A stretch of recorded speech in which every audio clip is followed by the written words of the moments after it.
paz do Senhor, amigos e amigas que nos acompanham de perto e de longe. Estamos começando mais um FamaCast Rede Farol. Meu nome é Matheus. É um prazer para mim muito grande ter vocês aqui conosco mais uma vez. E mais uma vez nós estaremos trabalhando a nossa revista Betel Dominical, falando sobre personagens bíblicos virtuosos e marcantes. Desta feita, nós estaremos, nesse momento, conversando um pouco a respeito de Ruth, lição de número 5. Lições de lealdade, o caminho da redenção. Como sempre, muito bem acompanhado. Estou aqui hoje com o pastor Genilson, com o Davi. E eu queria que vocês se apresentassem e falassem um pouquinho de vocês, para quem ainda não conhece vocês. Aqueles que já nos acompanham já conhecem essas duas figuraças que nós temos aqui carimbadas já. Mas se você está chegando agora, se apresentem. Amém. Paz do Senhor, é um prazer mais uma vez estar com vocês nessa tarde. Meu nome é Davi, tenho 25 anos, casado com Ana Laura. Temos aí trabalhado um tempo aí com teologia e docência para servir. Bem, Eu também já passei por aqui, né? Alguém já pode ter me assistido em outra oportunidade. Eu sou o pastor Genilson, dirijo igreja por Campinas e também sou professor aqui na FACEP, atuo nas áreas de hermenêutica e exegese. Também gosto das línguas originais como grego e hebraico. E também gosto do termo narrativa bíblica, né? Que é o tema de hoje. Vamos falar um pouco sobre as histórias narrativas. Aliás, essa lição, né? A revista Betel, ela traz uma temática bastante interessante no que tange a narrativa. Então, é um exato. prazer estar aqui com o Matheus, com o Davi e, sobretudo, com o ouvinte, né? Isso daí. Uhum. Rabi Genilson e Rabi Davi. Amados, então, para começar, queria fazer menção aqui do texto de referência que se encontra lá em Ruth, capítulo 1, os versos que vão do versículo 14 até o 18. Vou estar lendo aqui na revista mesmo. Então levantaram sua voz e tornaram a chorar. E Orfa beijou sua sogra, porém Ruth se apegou a ela. Pelo que disse: Eis que voltou tua cunhada ao seu povo e aos seus deuses. Volta tu também após a tua cunhada? Disse, porém, Ruth: Não me instes para que te deixes e me afastes de ti, porque onde quer que fores, irei eu. Onde quer que pousares à noite, ali pousarei eu. O teu povo é o meu povo e o teu Deus é o meu Deus. Onde quer que morreres, morrerei eu, e ali serei sepultada. Faça-me assim o Senhor, e outro tanto, se outra coisa que não seja a morte me separar de ti, vendo ela, pois, que de todo estava resolvida para ir com ela, deixou de lhe falar nisso. Amados, então, a gente vai trabalhar com essa narrativa, né, que se encontra lá no livro de Ruth mesmo. E para quem é novo convertido, para aqueles que estão chegando por agora, querem se aprofundar, queria que vocês falassem um pouquinho quem é Ruth, né, falar um pouquinho sobre esse livro, qual que é o propósito do livro, a autoria, né, aonde que esse livro se encontra dentro da grande narrativa, né, do povo de Israel na Bíblia. Legal. Ruth, ela tem uma origem muito interessante, ainda mais observando o apreço que os judeus têm com esse livro, porque ela é moabita. Moabita, então, ela é descendente de Ló. E quando nós vamos nos recordar ali no incidente de Gênesis capítulo 19, né, os moabitas, eles nasceram de um caso de incesto, no qual as filhas de Ló tiveram com o seu pai. E houveram vários conflitos entre os moabitas, né, posteriormente, Sim. e o povo israelita, no caso bem conhecido como de Balaque e Balaão, com o povo de Israel, no qual eles pecaram. Nós vemos também algo muito interessante ali em Deuteronômio, capítulo 23, no qual é dito que os moabitas eles não seriam permitidos na comunidade do Senhor, na Assembleia do Senhor, até a 10ª geração, que é uma expressão idiomática que significava para sempre, perpetuamente. Mas aí é um contraste. Ruth é moabita. Então, como uma moabita se torna, então, a bisavó de Davi, vamos dizer, o principal dos monarcas israelitas, né? O protótipo, o tipo de Cristo futuro no que diz respeito ao reino. Ao ungido, né? Ao ungido do Senhor. E também o protótipo do Messias, né? Até se nós formos observar ali no judaísmo do Segundo Templo. E também uma antepassada do próprio Jesus. Sim. Então, uma moabita, o Senhor escolheu uma estrangeira para fazer isso. E o que ocorre ao longo do livro é que Elimeleque, havia algumas coisas que estavam acontecendo na terra no período de governo dos juízes, né? No período ali dos juízes. Sim, então essa história ela se desenrola no período dos juízes, antes de Israel monarquia. Exatamente, Entendi. exatamente. E lembrando que o período de juízes ele era um período conturbado, um período no qual Israel ora estava em fidelidade a Deus, ora em infidelidade. E Elimeleque, ele decidiu levar a sua família para a terra de Moabe. E isso já é algo muito complicado, porque o povo de Israel naquela época, diferente de hoje, no qual, conforme Jesus disse, sobre verdadeiros adoradores que não terão região geográfica para a adoração era centrada em Israel. Então, Elimeleque, ele já fez algo que foi muito ruim, digamos assim. Ele se dirigiu à terra, então seus filhos se deram em casamento e uma dessas, a esposa de Malom, foi Ruth. Só que eles faleceram, tanto Elimeleque, né, tanto os rapazes, e Noemi ficou com as duas e Ruth permaneceu com Noemi, né?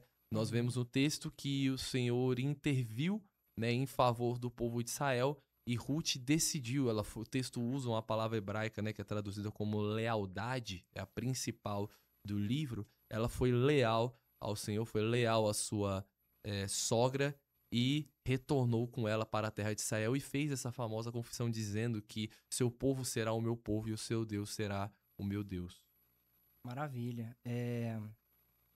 Agora, você fez menção, não tem como a gente passar por Ruth sem a gente falar de Noemi, né?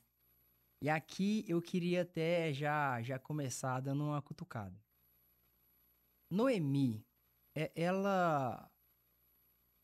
nós vemos, assim, no desenrolar da história, algumas atitudes que podem ser até meio controversas de Noemi, certo? Parece que a gente vê esse contraste entre a fidelidade sempre de Ruth e uma espécie de talvez Noemi tentar, assim, se livrar ali de uma responsabilidade que ela teria. Acontece isso mesmo? Ou não? Sim, no primeiro capítulo, Noemi, ela é uma pessoa, digamos, infeliz, né? Até usa o termo Mara, né? Na questão da amargura dela Né? por conta do que aconteceu na Terra. Então, é interessante porque há uma reviravolta na vida de Noemi, tanto no sentido ruim, por conta, ela foi para Moabe à procura de pão, né? À procura de alimento. E, no entanto, aconteceu dessa questão do falecimento do marido dela, né? Então, tem toda a questão social das viúvas na época, a dificuldade que elas passaram e tudo. Então, ela passa por um momento complicado, até mesmo se formos olhar sob uma perspectiva social, mas Deus restaura ela e o instrumento principal utilizado para isso é uma estrangeira moabita que não fazia parte da comunidade da aliança. Sim, mas eu falo assim, a palavra de Deus faz menção à lei do levirato, certo? A lei do levirato era a lei de que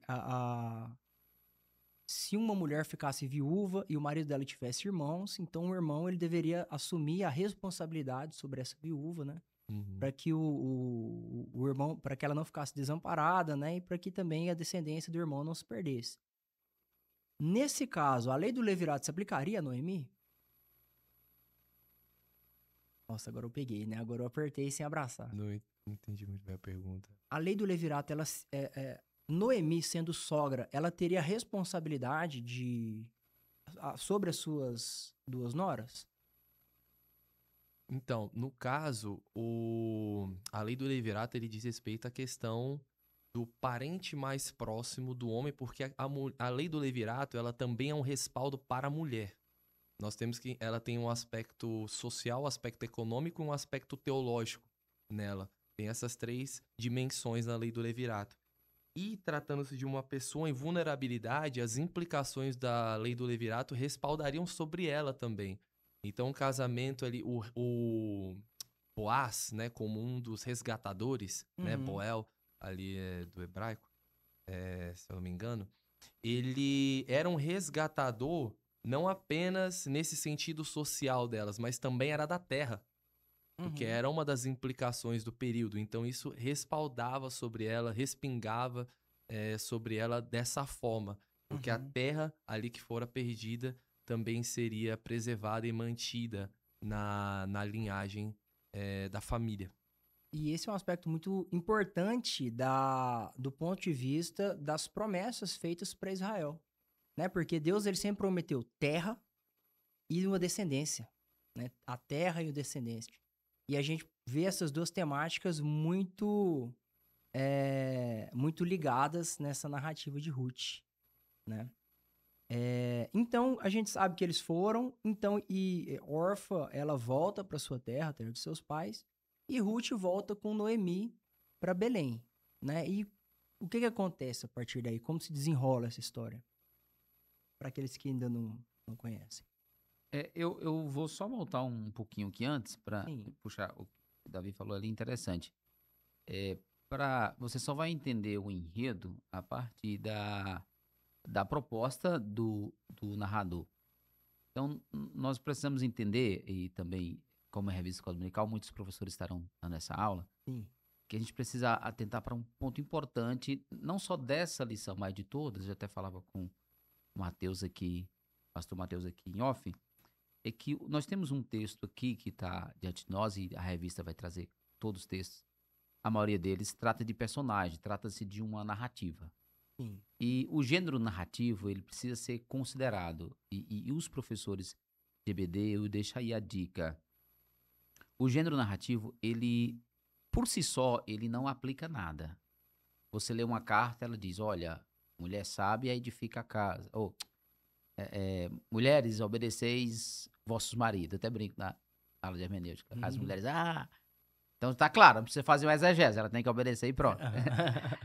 E uma narrativa não. Uma narrativa você precisa fazer algumas perguntas para entender. Porque o narrador, ele põe um texto, ele não te manda fazer nada. Exato. É o pregador que manda você fazer, mas o texto não te manda fazer nada. Isso que o pastor Genilson está falando aqui, gente, assim, é importantíssimo para nossa disciplina devocional de leitura. A gente não pode ler uma narrativa procurando ali algo que seja normativo. Exatamente. Né? Então, qual é a primeira pergunta hermenêutica para a ideia aqui? Nossa temática é Ruth, né? Para o ouvinte aí, nós estamos na temática aí de Ruth, que é a lição da EBD. Então, a pergunta que você faz é o seguinte: por que o narrador, já destacando que o autor aqui é desconhecido, depois eu falo um pouco sobre ele, mas qual é o objetivo do livro de Ruth no cânon sagrado? Por que ele está inserido aqui no cânon sagrado? É claro que na Bíblia hebraica ele vai encontrar-se nos escritos. A Bíblia hebraica é dividida em 3 partes, né? A lei, profetas anteriores e posteriores, que é um só, e depois os escritos, que é a parte final da Bíblia hebraica. O texto de Ruth, por que na nossa Bíblia brasileira ele foi levado próximo ao juízo? Então, a pergunta, por que esse livro está aqui? Então, o livro de Ruth, a gente observa contexto remoto e contexto imediato. Contexto remoto ou contexto imediato é o que vem antes e o que vem depois. Se você olhar o que vem antes de Ruth, como que o texto do juiz termina? Naqueles dias não havia rei em Israel. Cada um fazia o que queria. Depende da versão, fazia o que achava mais reto. Então, observe que você tem um contexto em Juízes e a palavra que vai se repetir em Juízes é cada um fazia o que queria. Essa é a frase que vai se repetir. O narrador que está narrando Ruth, ele tem a mesma perspectiva de Juízes. Ele está vivendo na monarquia, é um escrito retroativo. Ele tem uma perspectiva pessimista porque ele quer enaltecer o seu período. Então, nós estamos num período tribal. E o escritor, o narrador, está num período monárquico. E ele tem uma perspectiva negativa. Ele está dizendo, olha, o nosso tempo é bom, é apogeu. Então, ele escreve de uma perspectiva negativa, pessimista. Mas ele quer mostrar algo interessante. Ruth, agora eu vou descer mais um pouquinho, porque nós tratamos do livro de Ruth. Mas o livro, ele começa com Elimeleque, Noemi e seus filhos, correto? Certo. O que eles representam para o narrador da monarquia? Essa família, por isso que esse texto está aqui, ela é uma representação de todas as famílias do período dos Juízes. Então, essa família, ela é uma representação e as implicações de um tempo em que cada um faz o que quer. Ela serve ali como uma tipificação de todo o povo Exatamente. Então, que fazia o que exatamente. achava mais... Só aconteceu esse fato notório nos Juízes? Não. Claro que não. Por que o narrador, inspirado aí, nós cremos na inspiração, ele vai narrar a história de Ruth? Aí nós temos vários propósitos, que a questão redenção que está aí, tem um aspecto também do Messias, Sim. mas vamos ficar no contexto histórico imediato, primário ali. Sim. Então, o narrador, ele tá mostrando para o leitor, eu vou aqui já, Mateus gosta disso, eu já vou adiantar e já dá. Ele tá mostrando para o leitor que esse é o reflexo de uma família que resolve viver fora da direção de Deus. Então, para você que vai trabalhar a escola da EBD, que vai trabalhar a escola bíblica dominical, preste atenção nisso. A família de Elimeleque, e eu estou falando de crente, alguém que é do povo de Deus, ele é uma representação de todos aqueles que resolvem por si só tomar as suas decisões precipitadas. Porque o texto deixa bem claro, está bem claro no texto, que ele saiu de Belém.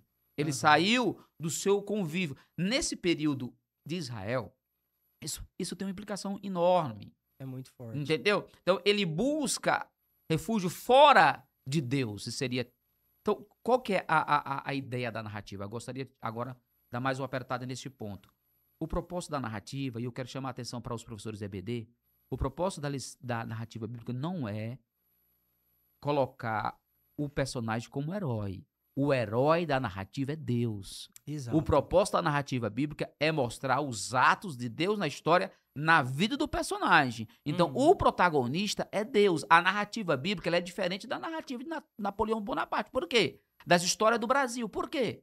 Porque lá nós temos um herói. Aqui na Bíblia o herói é Deus. E nós precisamos olhar, isso é teologia, como que o narrador pinta, desenha Ruth num amplo teológico. Em que perspectiva? E eu estou dizendo isso, Mateus, e a sua proposta aqui do podcast, né? Da Rede Farol. E se você está ouvindo, indica aí para o seu amigo, porque isso aqui é importante para o professor de EBD. Isso aqui é interessante que a gente estamos discutindo. Todas as lições aqui, não só a de Ruth, deve ser vista como uma perspectiva bíblica teológica de uma narrativa pela qual Deus é o protagonista. Então, nessa questão, o que é que o leitor, o professor de escola dominical precisa entender e também frisar para a sua classe? O que é que Deus está fazendo aqui? Exatamente. Qual é a ação de Deus aqui nessa história? Por trás desse personagem. E eu sempre coloco 2 pontos para você descobrir a teologia da narrativa. Primeiro, o que Deus está fazendo com o personagem. Segundo, o que o personagem faz em relação a Deus, seja de bom ou ruim, mas ele faz alguma coisa. Mas tudo gira em torno de Deus. Exatamente. Deus vai estar... Por exemplo, o livro de... Vocês vão discutir isso depois. O livro de Esther não tem a palavra Deus. Mas o título do livro de Esther é Os Atos Soberanos de Deus para livrar o seu povo de um possível genocídio. Ou seja, o narrador, ele está pintando a narrativa para que o leitor veja no personagem o que Deus está fazendo. Agora vamos voltar aqui para nós não fugirmos da proposta. O que o narrador quer nos mostrar em Ruth, dentro do contexto dos Juízes? É uma família que resolve, ela é a representação de todas as famílias que resolvem sair da direção de Deus, ou quando cada um faz o que quer. Ou qual que é o resultado? Essa catástrofe, ela é uma demonstração de quando uma família... Olha, se a gente lê esse livro, digamos que você não conheça, não conhece o livro de Ruth, você começa a ler a primeira vez, você não conhece a Bíblia. Você é tomado pelo pessimismo, não é, professor Davi? Com certeza. Não é catastrófico? Ainda mais observando todo o contexto de Juízes. Você começa com um camarada que é crente, Elimeleque, tudo perfeito, o cara tem uma esposa, tem 2 filhos, olha que família linda. Que família maravilhosa. Ele pinta, o narrador, ele traz algo, é catastrófico isso aqui. Mas isso aqui também é teológico. Então, eu gostaria que você que está nos acompanhando agora, ao vivo ou depois, né? E eu não sei qual momento você vai ouvir ou assistir, enfim. Mas preste atenção nisso. O que o narrador traz nesse texto que tem em comum com a nossa sociedade? É momento para a gente refletir. Exato. Então, o livro de Ruth, ele está aqui. Aí nós Por isso nós acreditamos que a Bíblia é a palavra de Deus e ela se aplica a qualquer tempo. Nós temos um período histórico, nós temos uma narrativa, um fato. E é exatamente isso que o narrador quer trazer. E é curioso, Mateus, é que o destinatário desse texto, Davi, é o próprio povo da monarquia. Sabe o que ele queria dizer? Vocês que estão na monarquia, olha para isso aqui. Para vocês entenderem, porque a monarquia é um apogeu, é ouro, é prata, é apogeu, Davi. Isso aqui é sofrimento. Então, é claro que o narrador, ele enaltece o seu tempo, como todo narrador vai enaltecer, mas nós temos que olhar a inspiração dele. Ele diz assim, olha para a vida desse homem crente. É claro que nós temos aqui um propósito de Deus, a gente vai discutir aqui, o Davi falou muito bem, o Mateus já falou, eu estou tratando uma coisa, não estou desprezando as outras, vocês já falaram, então estou considerando que, né, já está gravado, então dá para conciliar. Eu não estou desprezando que tem uma promessa redentiva, que tem um plano de Deus de alcançar quem está fora de Israel, mas uma coisa eu sempre digo, a vontade de Deus não exclui a responsabilidade humana. A vontade de Deus incluir Ruth no plano da salvação, ou na genealogia do Salvador, não exclui a responsabilidade de Elimeleque como pai de família, servo, crente do Senhor. Exatamente. Então a gente precisa refletir nisso. Então você que está nos acompanhando aí com essa proposta aqui da Rede Farol, que é maravilhosa, vou repetir, compartilha com seu amigo, que tem muita coisa boa, já participei aqui algumas vezes, não vem mais porque o tempo né? Mas isso aqui é interessante. Olhe para todos os personagens com essa perspectiva. E parece que isso aqui, esse livro aqui, pastor Mateus, ele serve como digamos, um estudo de caso para hermenêutica. É muito claro aqui, não precisa você estudar, é muito claro que ele está vivendo nesse período. Parece que é a continuação de Juízes, onde cada um fazia o que queria. Exato. Então, tem uma aplicação, é isso que eu queria dizer. Eu não vou tratar, eu quero ouvir vocês também, mas o que eu quero dizer é que esse período histórico, um livro tão distante, tem uma aplicação para a igreja hoje, né, Mateus? Com certeza. A Bíblia, ela permanece atual, né? E só frisando o que o pastor Gênesis acabou de falar muito bem, muitas vezes nós somos tentados a olhar para a palavra de Deus e fazer uma leitura moralista, humanista, buscando o que eu preciso fazer para Deus me amar mais, para Deus me amar menos, para eu conseguir um favor dos céus. Sendo que, na verdade, nós devemos olhar principalmente para as narrativas e olhar para tentar entender como Deus agiu na história. Como Deus tem agido na história. Como Deus manifesta os seus atributos na história. Né? E então entender com esses personagens, como o pastor Genilson diz também, o livro narrativo, ele não faz juízo de valor das ações dos seus personagens. Ele narra e você tem a lei, você interprete se o que ele fez, ele respondeu com obediência ou não à palavra do Senhor. Mas nós devemos olhar para a Bíblia com esses olhos, buscando entender o que Deus, enquanto personagem principal, fez, o que ele faz, o que ele promete. Aí me permita, desculpa, eu não sei se aqui pode falar isso, mas... Pode falar tudo. Não sei se, Davi, se pode ter um senso crítico, mas não cabe aqui 3 características de Ruth. Exatamente. Não cabe aqui. Não cabe aqui. Aqui é o que Deus faz através dela, na vida dela e da família. E não o que ela faz para nós. Então, você que é professor, aplique nesse sentido. Não é o sentido... Aqui não vamos buscar características... até mesmo porque, Davi, aqui não tem nenhum personagem que tenha tanta característica. Aqui parece que é o texto... Se tem um texto do Antigo Testamento que mostra graça, é isso, né? Exato. Vocês concordam comigo? Concordam comigo, Sim. Professor Davi? Como que a graça... Eu vou deixar o professor Davi falar, ele é bom nessa questão. Como que a graça se manifesta nesse livro? Eu não sei se vocês percebem isso? Ou só... Sim. Sim, claramente. Eu acredito até que é uma forma de anacronismo, né? Nós observamos personagens e queremos classificá-lo como fleumático, com essas teorias da psicologia. Não que não sejam válidas, mas a questão é a validade hermenêutica delas. Então, como o professor bem disse...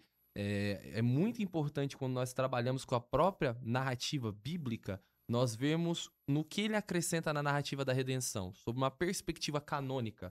Porque, conforme o professor disse, havia o cânone palestino e também tinha o cânon alexandrino. O cânon palestino é o judaico, aquele que é dividido, conforme ele diz, né, a Torá, os profetas, o Ketuvim, que são os escritos. E também tem o alexandrino, aquele que é o da Septuaginta, que é a forma que nós temos. E se nós formos olhar qual que é a disposição, no que isso agrega na narrativa da redenção.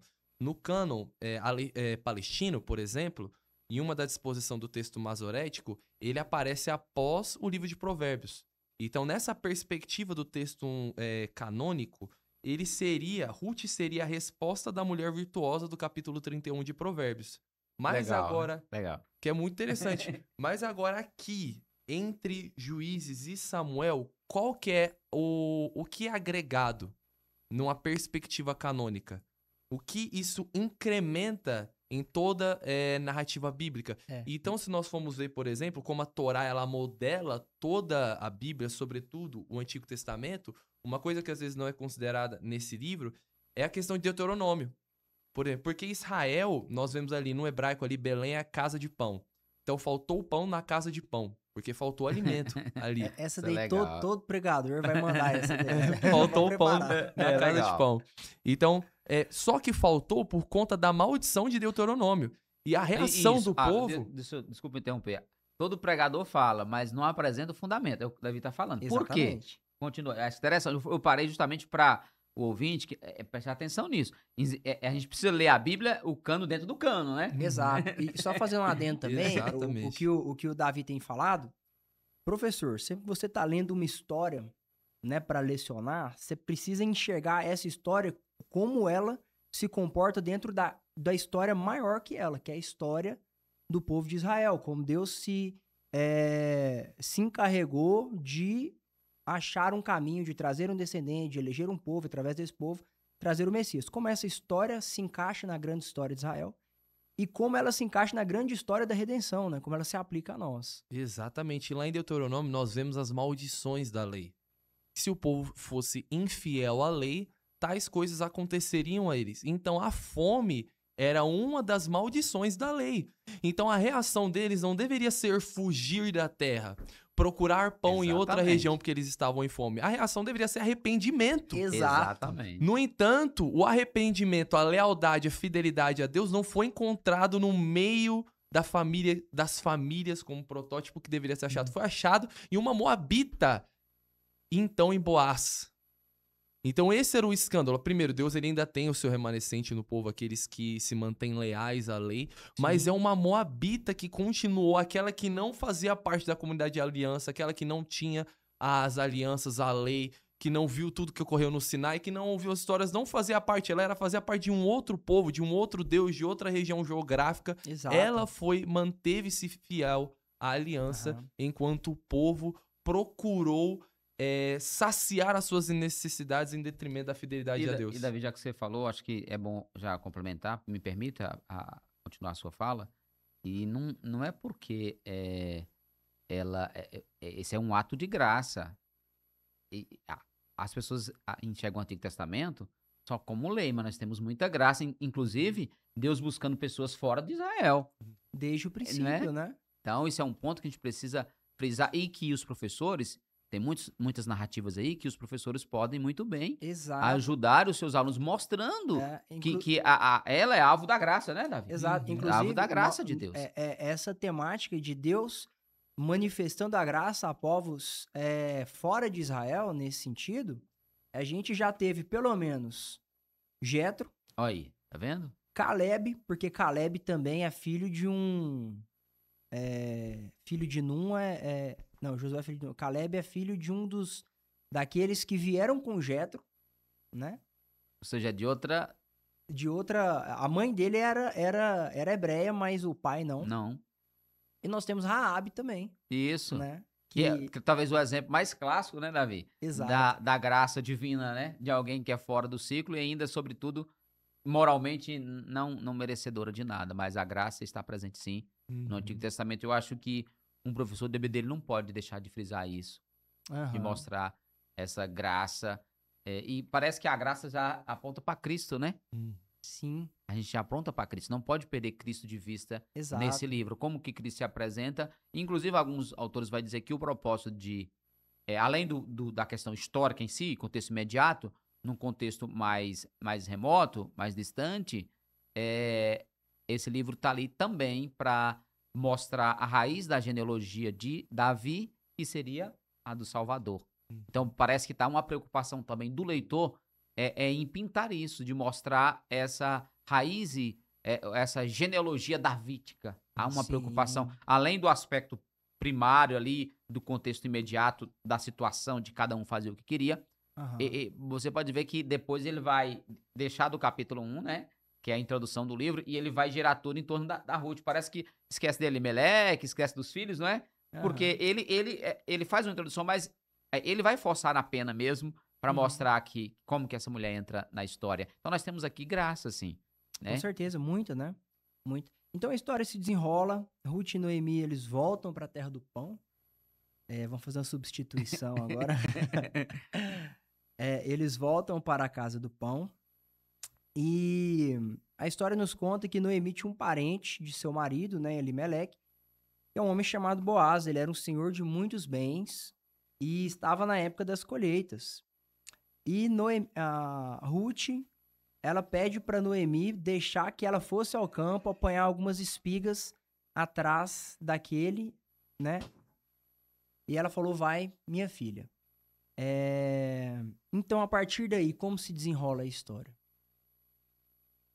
Ruth, ela vai, ela vê aquele homem, e o que acontece depois desse momento? Eu acho que um ponto interessante, parece que, eu não quero perder de vista a narrativa, mas quando você começa a olhar para a questão teológica, é curioso, eu sempre digo que na narrativa não tem coincidência, tem obra da providência. Exato, tudo que tá ali não tá ali por acaso. Então, o que acontece aqui, em todos os detalhes, e eu aconselho aí quem for o professor ler a revista, esses detalhes, né? Vamos citar, por exemplo, a chegada do Boaz na hora certa, ela colher a espiga naquela hora em que ele estava ali, todo esse processo, não teria como dar certo, o pastor Mateus. Sabe, porque se atrasa aqui 1 hora nesse processo, não daria tão certo. Exato. Entende? Então, eu olho para essa narrativa e eu vejo um Deus assim, fazendo coisas que parece que nós no dia a dia esquecemos que Deus ele é tão imanente. Eu vejo a imanência de Deus, não só a transcendência. Sim. O Deus poderoso que chamou Israel, transcendente, com um braço forte, tirou do Egito. Mas ele está aqui bem imanente, ele está bem presente. Sim, muito. A Noemi diz que a Noemi ela vai dizer isso.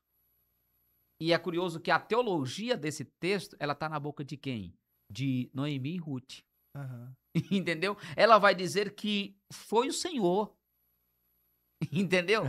E ela vai dizer que foi o Senhor. Então, a cada detalhe que, desde o processo, como você terminou, da narrativa, né, em que ela vai, que tem a necessidade, que ela perde ali, né, que morre os filhos, o marido, entende? Fica ali o que é catastrófico para Israel. Uma mulher com 2 noras, sem nem digamos assim, só o fato de ser mulher naquele contexto. E tudo que acontece depois disso, até a morte dos homens, era catastrófico. A partir daí, não é mais. É milagre, é providência. Exato. É ascensão, é crescimento. Então, como eu disse, se você lê os primeiros capítulos, você fica pessimista. É verdade. Mas depois que você começa a observar os detalhes da ação de Ruth e da relação de Boaz com ela em ser seu remidor, todos aqueles mínimos detalhes de colher a espiga, ele tá no horário certo, todo aquele processo ali. Ele favorece ela. Então, não tem como ser. E outra coisa, assim, ele não a conhecia. Então, não tinha nenhuma intenção dele. Exato. E tudo dá certo daquela maneira. Então, eu vejo aqui na narrativa um Deus que está conduzindo a história para que o nome dele seja glorificado em Cristo lá na frente. E hoje nós pudemos estar aqui relatando. É claro que não dá tempo a gente ler aqui, seria bom a gente ler, né? Cada passo, discutir, não vai dar tempo aqui. Mas desde o processo, vamos dizer assim, em que ela vai buscar a espiga como uma questão de sobrevivência, que se torna uma providência, até o seu casamento com Boaz, é uma demonstração que Deus é o Senhor da história. Que é Ele que conduz a história para a glória e louvor do nome dele, ainda que em um ambiente catastrófico, ainda que num ambiente que cada um fazia o que queria, ainda que uma família resolve se apartar do Senhor, Resolve deixar os caminhos, a vontade do Senhor, partir para outro. Deus, na sua obra de providência, de maneira miraculosa, ele transforma essa catástrofe em uma grande vitória. Exato. Em um grande testemunho. E isso, o pastor Genilson, eu acho que precisa ficar muito firmemente cravado nos nossos corações, porque as narrativas contemporâneas hoje que a gente escuta são catastróficas. São cada vez mais desanimadoras quando a gente olha para a geopolítica mundial, quando a gente olha para o que está acontecendo. E eu tive um pastor que ele falava assim, às vezes a gente pensa que nós podemos ser levados a pensar que o mundo é como um trem descarrilhado, que vem arrebentando. Exatamente, Mateus, isso é maravilhoso. E o mundo não é um trem descarrilhado. Deus continua no controle, né?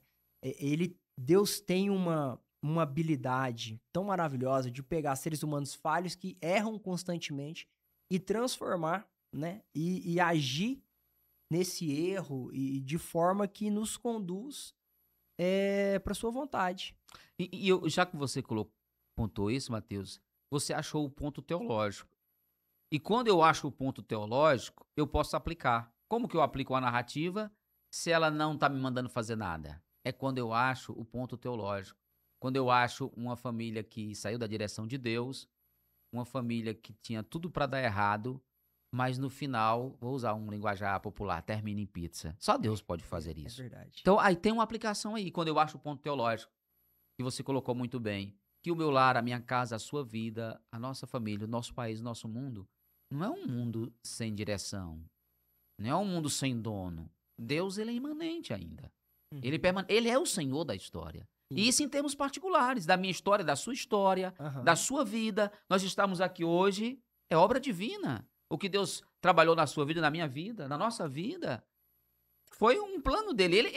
Eu acredito veementemente que a minha vida, ela tá dentro do plano de Deus e que nada mais, nada menos vai acontecer dentro do seu plano, dentro do seu propósito, ainda que não exclui a responsabilidade humana. Exato. Porque aí nós acreditamos que o homem tem participação nesse processo, de ser responsável nesse processo. Sim. Né? E a Bíblia está recheada disso, né? De pessoas que são responsáveis. Então, é no sentido que o professor da escola dominical tem um ponto importante aqui para aplicar, que é esse ponto em que a maneira como Deus conduziu aquela família, a maneira como Deus agiu naquela família que aparentemente parecia ser catastrófico, Deus é soberano, poderoso para agir de maneira que o seu nome possa ser glorificado, ainda que seja em questões negativas, difícil. Sim. Às vezes a pessoa está enfrentando, vamos trazer um termo de aplicação, olha para a vida dela e só vê catástrofe, só vê problema, só vê dificuldade, olha para o país, só vê dificuldade, olha para a política, não vê solução, olha para a economia, não vê solução, que é o contexto ali econômico, do pano de fundo. Mas nós cremos em um Deus que é soberano para mudar isso. Ele está no controle. Sim. Então, o cristão, agora trazendo, nesse sentido, nós podemos aplicar dentro da linha teológica, trazendo para hoje, quando eu acho o ponto teológico, eu acho o ponto de aplicação. Se eu acho o ponto teológico, eu aplico a narrativa. E nesse ponto, a narrativa de Ruth se aplica. Em que na minha vida, na sua vida, na sua família, na família de Deus, em todas as famílias. Que todas as famílias estão debaixo da mão do Todo-Poderoso. Primeiro, no sentido que eu devo me submeter à sua palavra e obedecê-la. E no sentido que todo o processo da nossa vida está na mão dele. Até mesmo nos nossos erros, Deus pode. E ele pode fazer isso porque ele é todo poderoso. Ele pode fazer coisas grandiosas. Deus é o único que de erros tira proveito. Exato. E se isso não te anima, deveria. Né? Se essa palavra não te enche de ânimo, deveria, né? Porque nosso Deus, ele nos conhece, ele nos sonda, ele conhece nosso coração, sabe as nossas limitações. E ele tem esse poder de tirar proveito até dos nossos erros. Né? É maravilhoso. Pastor Cleusmar, o senhor quer fazer algum comentário? Tudo bem, Matheus? Pode ser, pastor. Que alegria. Senhor Cleusmar, eu vou nem apresentar ele, que você já... de casa. Jogo rápido aqui, tá muito bom só ouvir vocês mesmo, né? O Davi também foi algo maravilhoso. Mas já caminhando aqui, creio que para finalizar, a aplicação que Deus faz, né? A forma que Deus fala e se revela diante dessa situação. A Belém, casa de pão que não tinha pão, né? É semelhante a uma das cartas que Jesus envia ali em Apocalipse, né? Tem nome de que está viva, mas está morta, né? Parece que é uma coisa, mas não é. Casa do pão que não tem pão né? Que falta de sentido é isso, né? E a fuga, né? Eles fugiram, aquela família fugiu para escapar da morte e foi com a morte que eles se encontraram, né? Fugiu para não ter luto, mas o luto foi encontrado nesta fuga. Então, o motivo pela qual eu acredito muito dentro dessa narrativa, dentro da aplicação, dentro do que está escrito também, a prosperidade que Deus traz, não somente o nome, mas ao modo geral sobre Ruth, revela, né, o desejo de Deus de fazer com todo o povo belemita. Porque ali há uma figura de grande lealdade. A Ruth, quando ela resolve, né, abraçar a jornada para Belém com Noemi, ela deixa muito claro que o seu coração estaria voltado para o mesmo Deus daquela família, daquela terra. Era uma estrangeira que eu quero acreditar, assim, na linguagem mais atual, já chegou em Belém convertida. Porque na sua atitude de voltar ou de ir para uma terra pela qual não era a sua terra, mas conhecendo o Deus da terra, o estimulou a ir, né? Com certeza já chegou ali com um coração diferente. E com certeza Deus já havia ali trazido como uma figura de representação que aonde está a lealdade no Senhor é, de fato, exaltada. Como Deus já usou, por exemplo, Raabe, como aqui foi falado nas aulas anteriores, né? Vários estrangeiros e povos também como instrumento de justiça, como instrumento de lealdade, como instrumento de várias questões em várias épocas e várias gerações. A presença de Deus no sofrimento também, né? Com certeza. Então, esse regresso de Noemi, agora voltando somente com a sua nora que ficou com ela, também mostra a Noemi que eles nunca deveriam ter saído dali. Como Boaz aparece na história como resgatador da descendência, da família, resgatador da terra, né? A restituição que Deus traz ali era mostrando que aonde há esta lealdade de fato, o Senhor Deus traz uma exaltação. Então, não podemos perder o foco de que, independente da forma em qual estamos vivendo, o cenário que estamos vivendo, melhor dizendo, isso sempre terá um trabalhar de Deus. Isso pode ser doce, pode ser amargo, pode ser uma neve, pode ser um espinho, não importa. Agora o segredo é, o que eu faço quando falta pão? Para onde eu vou quando a fonte se seca? E por que Deus seca a fonte? Dentro do que já aqui foi falado, né, Davi expressou isso muito bem, concernente às leis e às maldições amarradas ali em Deuteronômio, como consequência dos erros positivos, dos acertos e dos erros, né, positivos e negativos, com as suas consequências, mas isso cabe a nós uma aplicação no sentido de que, o que eu faço quando o pão se seca? Não é? E trazendo para uma vivência cristã, trazendo como isso também, como eu creio muito que a palavra não é apenas um livro, mas é um instrumento de vida, é um estilo de vida, é uma forma de se viver, né? O que eu faço quando tudo se seca? A decisão que eu faço de uma forma precipitada traz um caos para mim. E é possível piorar o que já está ruim. Exato. A verdade é que tentativas humanas de dar um jeitinho, né, humano, demasiado humano, de a gente remendar um problema, sempre vai ser falha. Sempre vai ser falha. Eu acho assim que um dos grandes... dos grandes, como é que eu falo assim, objetivos do livro também é o tema da fidelidade mesmo. Mas não é fidelidade de Ruth a Noemi, é fidelidade ao pacto. Com certeza. Fidelidade à lei de Deus, né? Aliança, fazer o que se tem que fazer o que é certo. A gente vê, inclusive, ali naquele conselho que Noemi dá a Ruth, e tem um negócio ali meio assim, tem um jeitinho ali, parece que Noemi tenta fazer, Ruth dá um jeitinho. E se você for ler o texto, Ruth não faz o que Noemi fala para ela fazer. O que Ruth faz? Ela reivindica a lei. Ela fala, Boaz, você é o parente mais próximo, você é o resgatador. Você tem que assumir a responsabilidade. Né? Ela chama, e a história de Boaz, isso eu acho muito lindo, não é uma história de amor entre Boaz e Ruth. Pode até ser também, mas é uma história de fidelidade ao pacto, fazer o que tem que ser feito, fazer o que se espera, né? Obedecer a palavra de Deus, né? Que a gente já citou aqui a lei do levirato. Né? Inclusive, Boaz, ele se mostra um homem tão fiel que ele fala, tem um resgatador mais próximo do que eu. Eu preciso cumprir, Isso é bacana. Eu preciso cumprir com o que a lei fala. E se ele não quiser, eu vou assumir a responsabilidade. Mas tem um que eu preciso consultar ele primeiro. Então, O termo lei e essa aliança é muito presente, né, no livro. muito presente. Aí essa é a prosperidade da aliança inquebrável. É isso que muito marca pra mim, pessoalmente falando, porque eu não acredito que Deus depende de cenário, Deus depende de influência, Deus depende de cidade grande ou pequena. Aonde a aliança ela é inquebrável, não adianta, irmão. Não tem lugar ruim que Deus não possa te prosperar. Não tem lugar tão longe que Deus não possa te enxergar.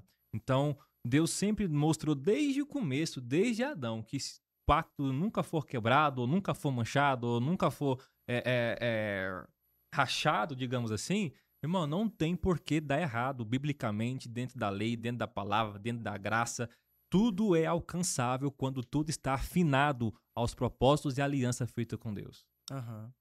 Maravilha, maravilha. Amados, alguma consideração final? Olha, eu quero, sim, agradecer por esse momento e deixar aí minha palavra aos professores de EBDs.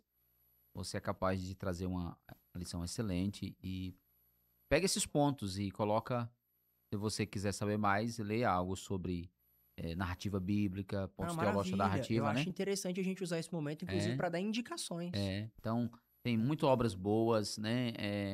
O livro de hermenêutica do Gordon Fee, né? Entendos o que lês, ele tem um livro dele que ele trata sobre algum gênero literário, principalmente a narrativa. Eu escrevi, né? Pregando as narrativas bíblicas. Pregando as narrativas Só bíblicas. acessar o- Genilson é. Araújo, Só procurem acessar lá. o Google aí, você vai achar, né? Tá disponível em digital. E tem muitas outras obras que podem te ajudar, auxílio para o professor de EBD, a trabalhar com essas narrativas, né? Sim. Porque aqui a gente não consegue esgotar, a gente tá tratando o Com certeza. estudo de caso, que né? nós damos pinceladas aqui. Mas sim, o que nós passamos aqui é suficiente. Se você Com buscar certeza. recursos, você pode sim, não se diz por aí, dar um up aí nas suas lições e ser bênção para a sua igreja, sua congregação. Maravilha. Maravilha, foi muito bom estar aqui. Eu gostei muito de estar aprendendo muito com vocês, né? Uma alegria muito grande. E, como aqui já mencionei agora há pouco, colocar isso em prática também, né? E fazer com que os alunos, principalmente, que vai ser aí abençoados por essa aula, eles saiam daí das suas aulas com essa visão de que uma aliança ela é inquebrável, ela independe de qualquer situação exterior, né?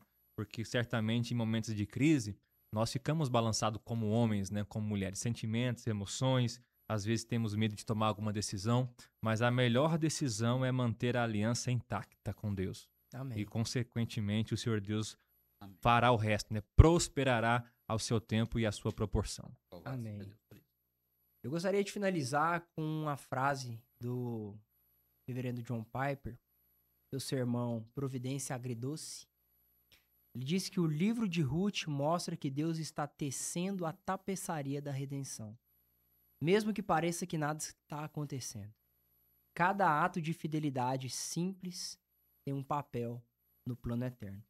Meu amigo, minha amiga que nos acompanha, que nos assiste, que nos ouve, chegamos ao final de mais um comentário sobre uma lição, que uma conversa sempre informal, mas uma conversa carregada de vários insights teológicos, de vários pontos de curiosidades, para poder estar enriquecendo sua vida, estar enriquecendo, né, os seus estudos, seus conhecimentos bíblicos, e como professor também, professores que nos acompanham, para poder também contribuindo para enriquecer a sua aula. Nós nos despedimos, ficamos por aqui. Nos vemos na próxima semana para a gente estar falando sobre a Ana, né? A lição de número 7. A próxima é a 7? Lição de número 6. 6. Ana. Ficamos por aqui. Se inscreva no nosso canal. Envie esse vídeo para o maior número de pessoas que você acredita que possa estar contribuindo com ela de alguma forma. Nós nos vemos na próxima. O meu grande abraço, nossos agradecimentos, a paz do Senhor e fiquem com Deus. Até a próxima.